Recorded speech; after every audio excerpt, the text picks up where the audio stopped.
There are so many activities that parents and educators can choose from when it comes to teaching spelling words.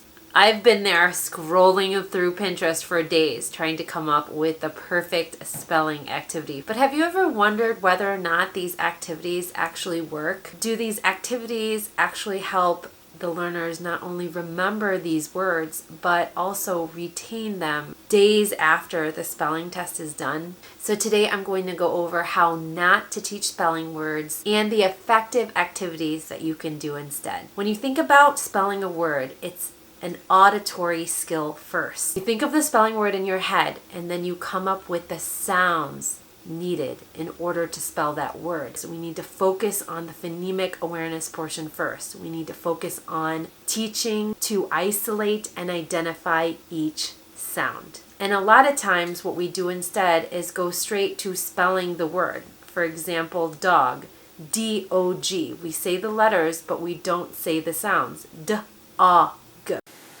I wanted to show you guys really quickly what teaching phonemic awareness in spelling would look like, and I'm using a past clip from a previous video. I'll link it down below.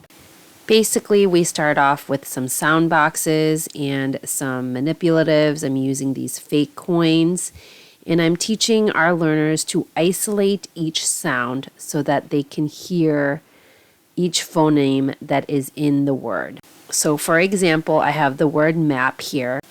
So first we're going to say the word nice and slow, stretch it out, map. Then we're going to isolate each sound, a, p. After phonemic awareness, then we get into phonics where we add in the letters. And I am using these tiles here, and I have them replace the coins with these tiles and then say the sounds of each letter. And then after building the word, then we can write down the letters that make up the word in each of the sound boxes. I've done a bunch of videos on phonemic awareness, so make sure you check those videos out if you want to learn more. Another mistake that goes hand in hand with this is focusing on the letter names instead of the letter sounds. So, and I've done this myself where I ask the learners to spell a word, and naturally they will try to recall the letter names of the word. But instead, we should again focus on the sounds of the word and think about the sound connected to that letter. So for example, if I'm having them spell the word pen, I would tell them what sounds, instead of letters, what sounds are in the word pen. P, n. When it comes to writing the word over and over, like, write the word 3 times, for example, instead of having the learner say the letter names of the word, P-E-N, P-E-N, P-E-N, instead of having them do that, have them recite the letter sounds, P, N. Did that tip help for you, focusing on the letter sounds instead of the letter names?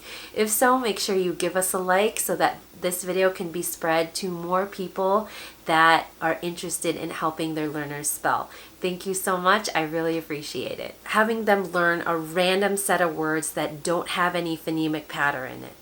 If there's just a set of spelling words that just have a random list of words, like number 1 is chat, number 2 is dig, number 3 is thing, number 4 is car. Like there's all these different types of spelling patterns in a set of spelling words. The learner is going to have a hard time with these random set of words because there's no pattern in them. And spelling words, I believe, are meant to show learners that there's pattern in spelling, that there's pattern in reading. If you have the ability, and I understand not everyone has this ability, maybe your school does a random list of words.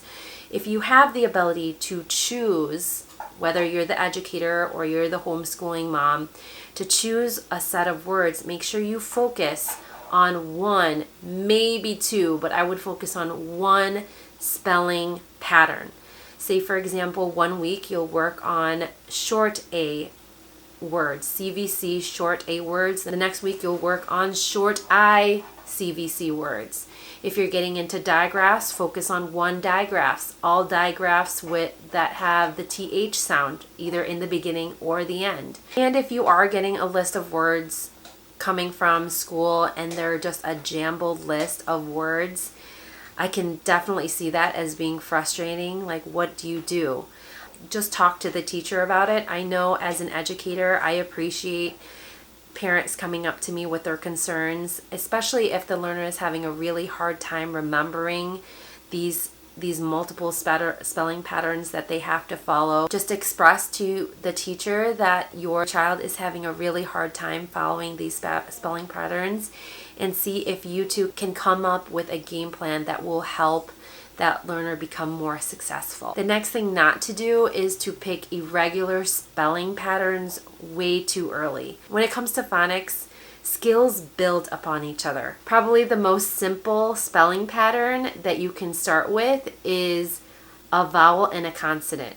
Those types of words. In or if or it, where they're just focusing on two phonemes. Then you can get into CVC words, and then you can get into digraphs, then trigraphs. Then you get into more trickier spelling patterns such as controlled R's, where you have the IR, UR, ER, and the OR and the AR, and the different sounds they make, and so on and so on. Now, if you try to introduce AR and IR, the controlled R's, for example, before you introduce CVC words, that is going to be way too difficult for the learner to grasp, because again, the phonics patterns build upon each other. And so learners need to have that one skill mastered. For example, CVC words, they need to have that mastered before they move on to blends. Oh, I forgot to talk about blends, for example.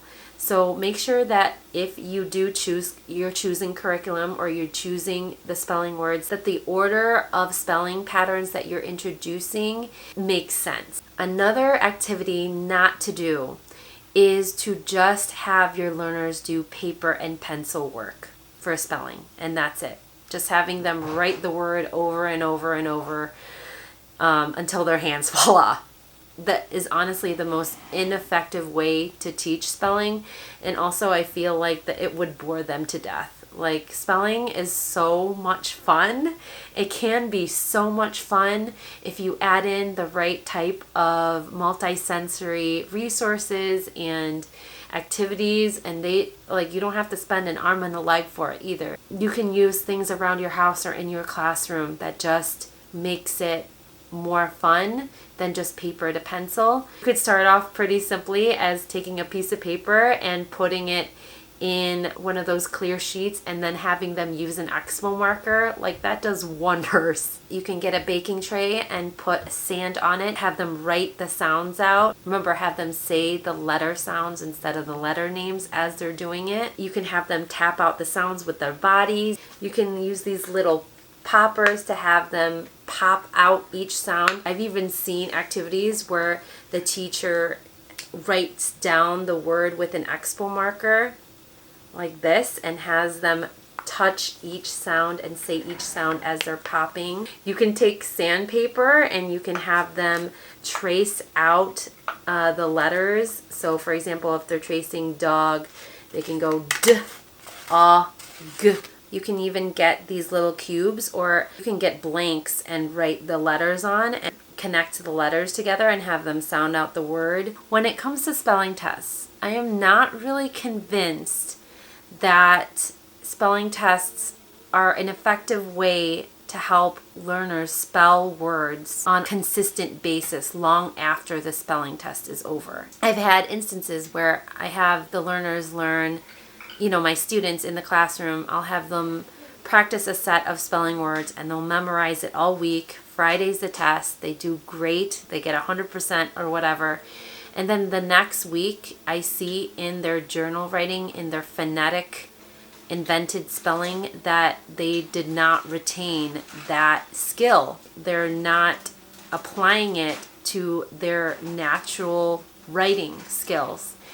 And so I question spelling tests, and I totally understand the frustration if you are an educator, your school is requiring you to give spelling tests as a grade, or you are a parent that has a child that is required to take a spelling test each week or every other week, and you're seeing that frustration. If I had the choice, if I was an educator that had the choice, or if I was a homeschooling mom that had the choice of how to assess my learner, I would do phonics assessments instead, where I don't give a specific list of words.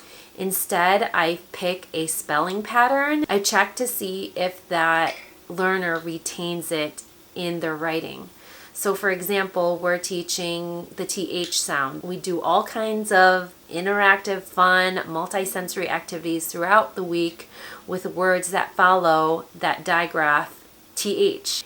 And at the end of the week, they don't have a set list. I just give them words that follow that digraph sound and see if they can apply it, whether it be in an isolated word or whether it be in a sentence. Okay, so are you ready to get rid of those old strategies that don't work and try the new ones that I've shown you?